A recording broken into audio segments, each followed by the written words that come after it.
We teach place because it's an exercise that teaches impulse control and relaxation. Generally, behavior problems happen because a dog lacks the ability to think before they act, or look for direction before they do something. It gives us the opportunity to use all of our markers and gain muscle memory with pressure, timing, and rewarding our dogs. Place is a lifelong skill that can be used for many functions. Skills with place can gradually become more challenging over time. Step 1. Use a food lure to guide your dog onto the place bed. Use your good reward marker and feed your dog once all 4 feet are on the bed.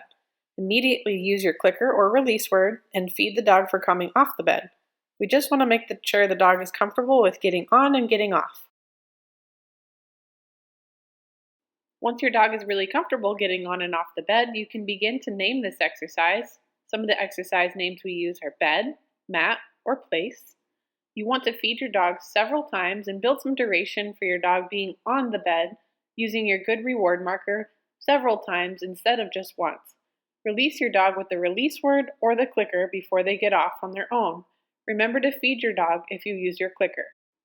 In step 3, we're going to use the name of this exercise, whether you've called it place, bed, or mat, then guide the dog onto the place bed.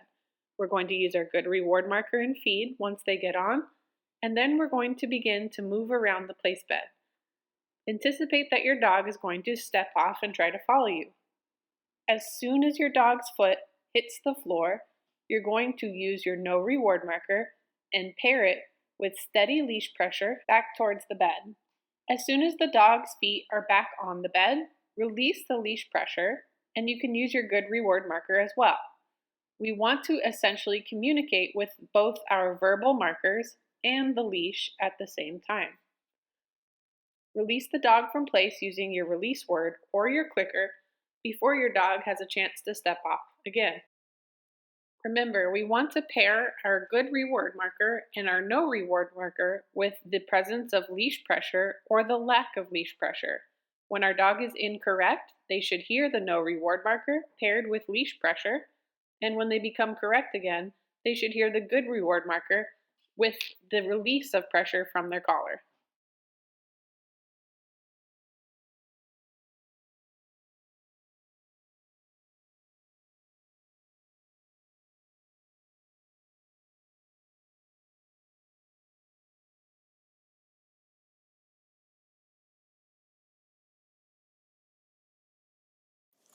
With place, we are slowly adding the ability for our dogs to hold place for longer periods of time, and we're very slowly adding in distractions. And we kind of want to work on those independent of one another. So this is an example of really extreme challenge, but you really want to have a really low criteria for your puppy at first. So with baby puppies, we really want to have practice on place with a leash, and we want to slowly work on duration separate from distractions. So once they get to the point where they can hold place for up to 5 minutes, we can start to drop the leash and work on walking away from the bed, adding in some light distractions, and of course eventually it can start to look like something like this.